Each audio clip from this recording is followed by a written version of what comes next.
Namaste and welcome to Daily News Simplified, the what, why, and how of newspaper reading.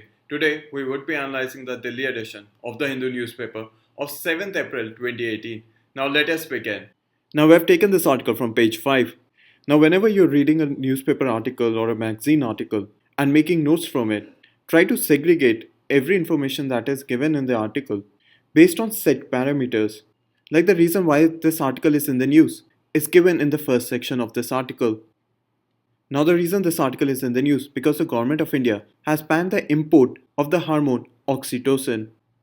Now, the reason the government of India has banned the import of the hormone oxytocin is also given in the article is that it causes hormonal imbalance and shortens the life of milch animals. Now, milch animals are those animals which have been kept for milk production.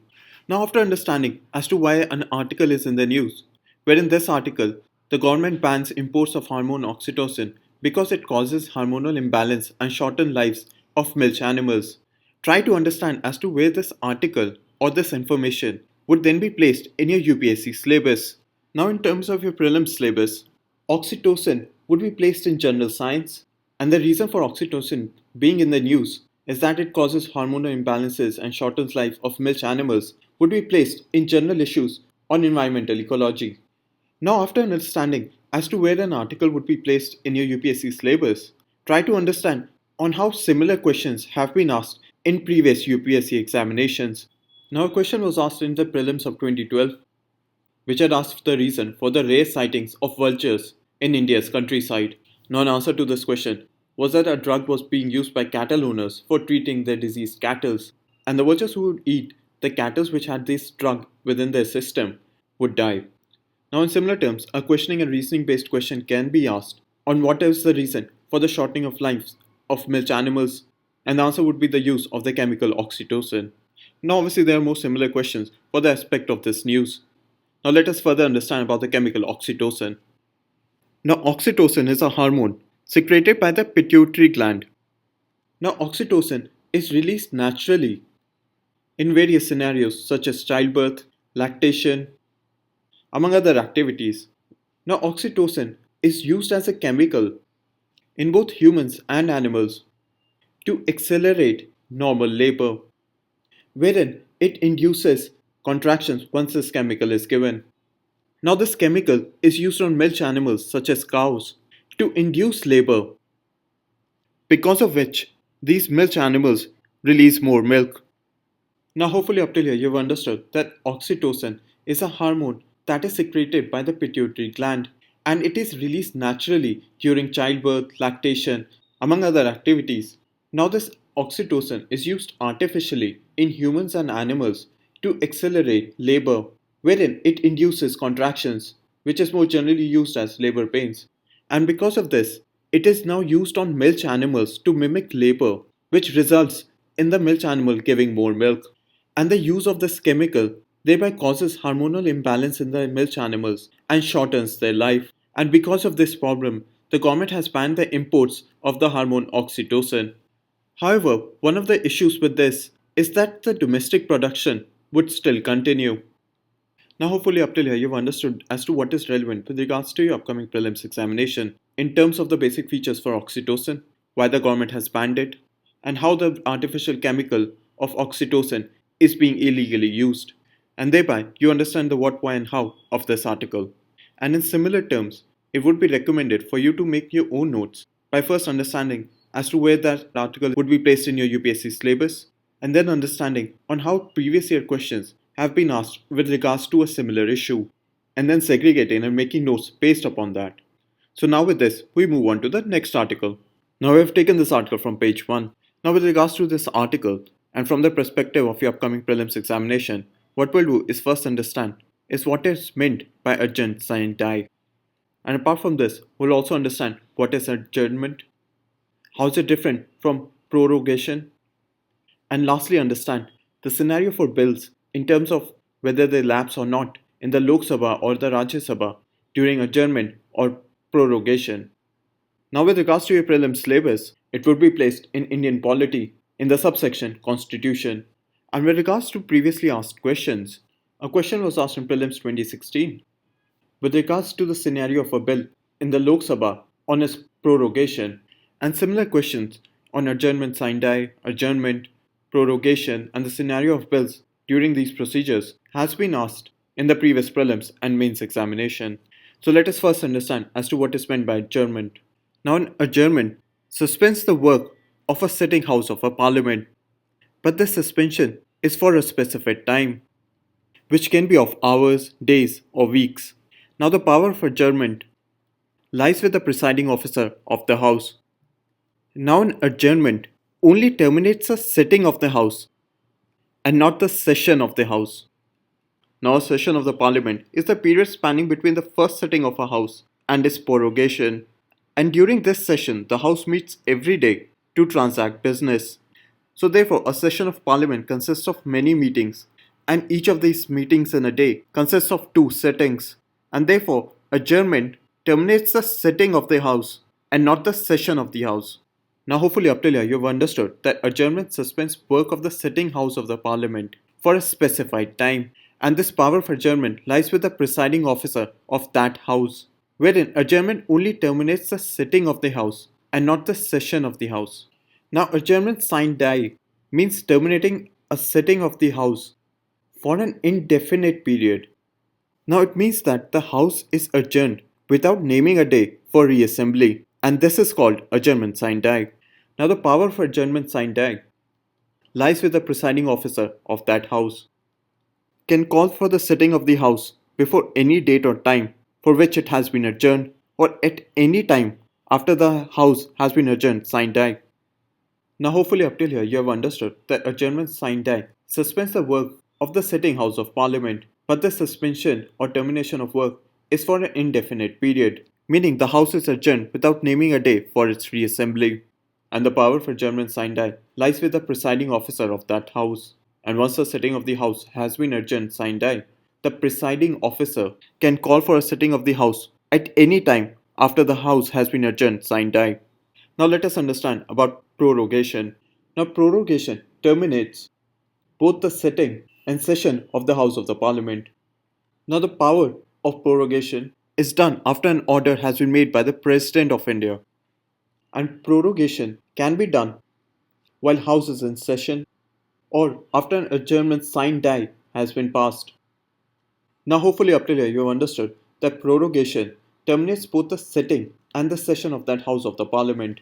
And prorogation is made by an order by the President of India, and this order can be given while the House is in session or after an adjournment sine die has been passed.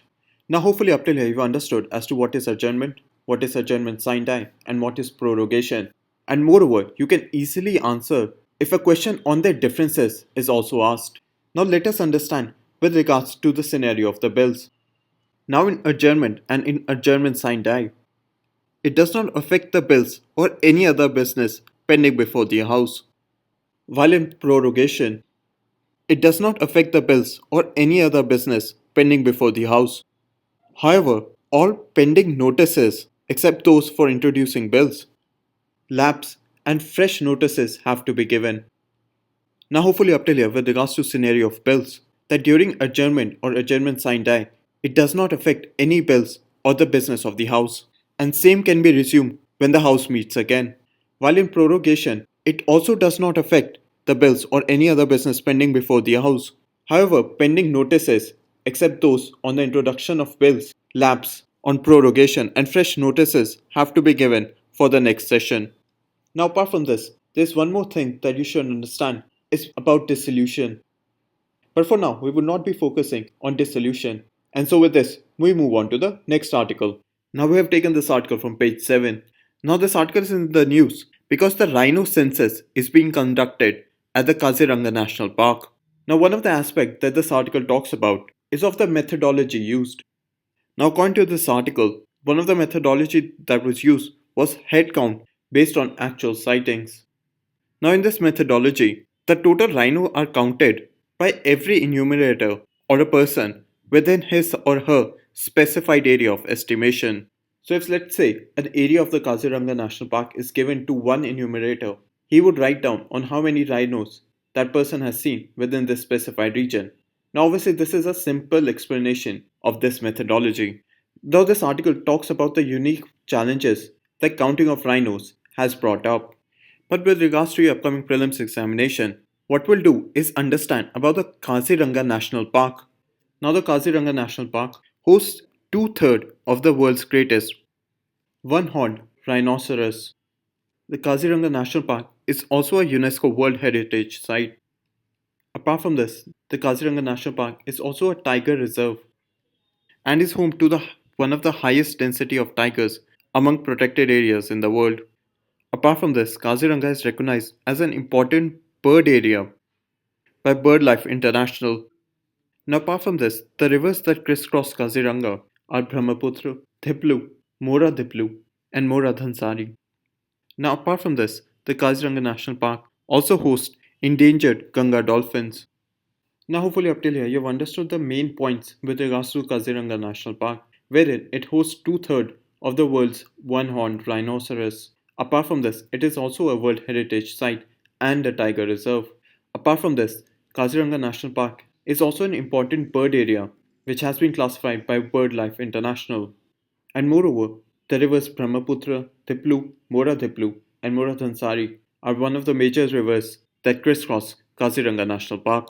And apart from this, the Kaziranga National Park also hosts the endangered Ganga dolphins. And so now with this, we move on to the next article. Now we have taken this article from page 11.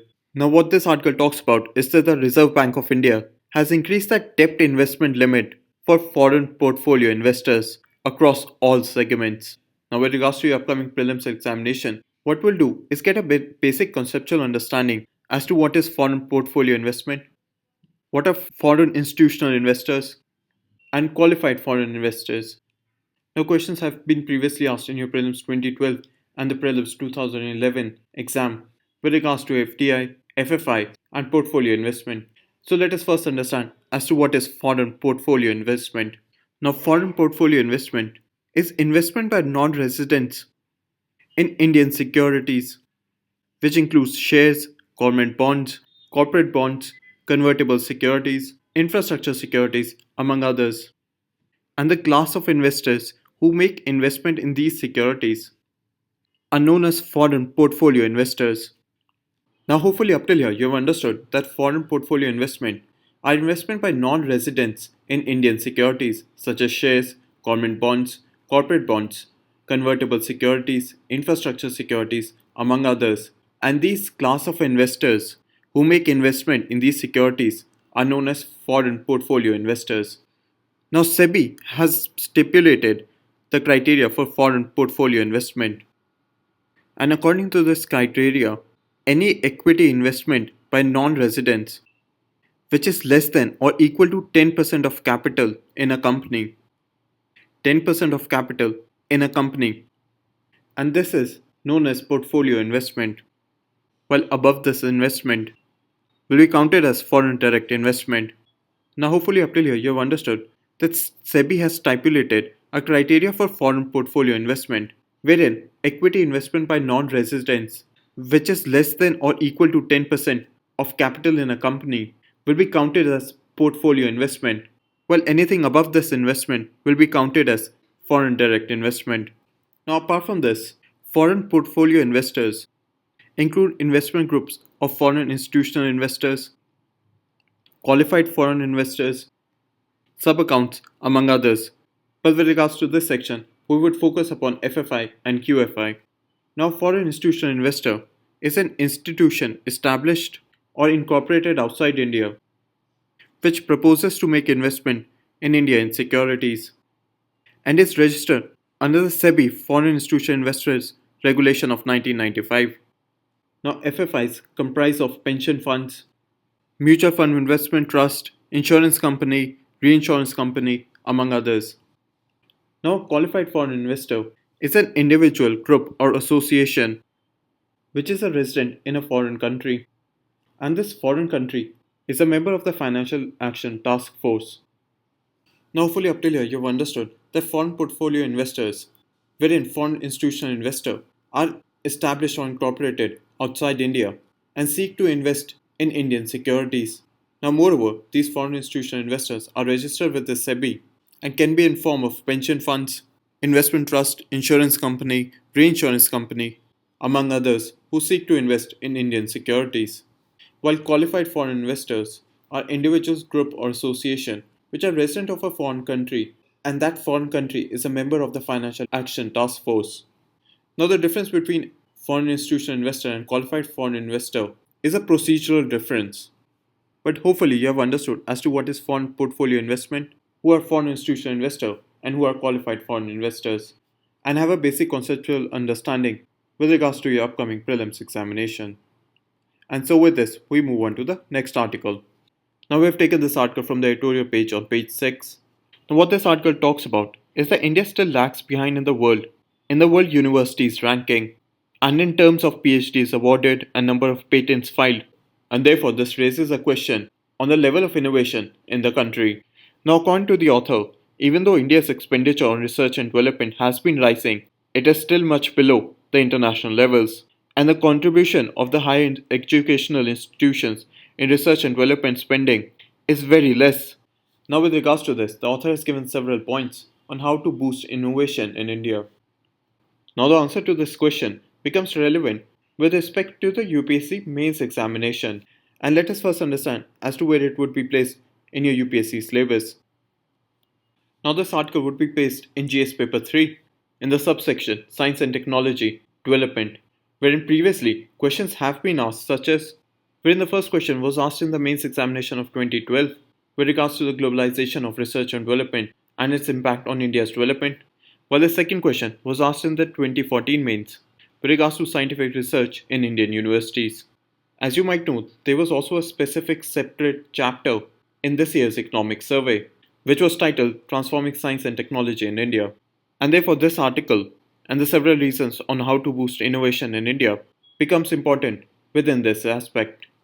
Now, the first reason given by the author on how to boost innovation in India is to improve access to financing to both public and private players for research, where an improvement in access to financing would lead to a reduction in institutional barriers, wherein especially public players have not been able to access the latest equipment, journal articles, conferences, among others, due to the institutional barrier of finance. The second point given by the author is to reduce patent pendency in India, where in India a patent takes 6 to 7 years between a request for examination and the final office action. The third point given by the author is to amend the National Intellectual Property Rights Policy so as to encourage startups to utilize filed patents. Now, there are multiple patents that have been within India and outside India, and the author suggests that by amending the National Intellectual Property Rights Policy, startups would be encouraged to utilize the already filed patents for research, business purposes, among others.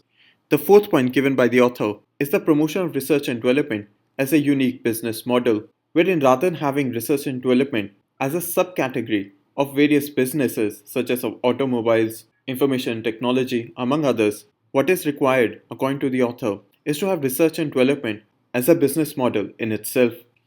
The fifth point given by the author is that educational policies need to be redesigned with a focus on cognitive learning and quantitative subjects. And for this, the author has given the example of the Atal Innovation Mission, which focuses on facilitating school level financial grants to help nurture an initial layer of innovation. Now, the sixth and the last point given by the author is to take advantage of the data analytics boom. And for this, according to the author, a supportive infrastructure system should be built for innovative application on a real-time basis. And one of the aim for boosting this innovation, according to the author, is to have intellectual property based growth in India. Now, hopefully, up till here, you have understood the 6 points given by the author on how to boost innovation in India, wherein the primary aim of boosting innovation would be to have intellectual property based growth in India. Now, with this, we come to an end in the analysis of today's paper. Now, we move on to the question for today.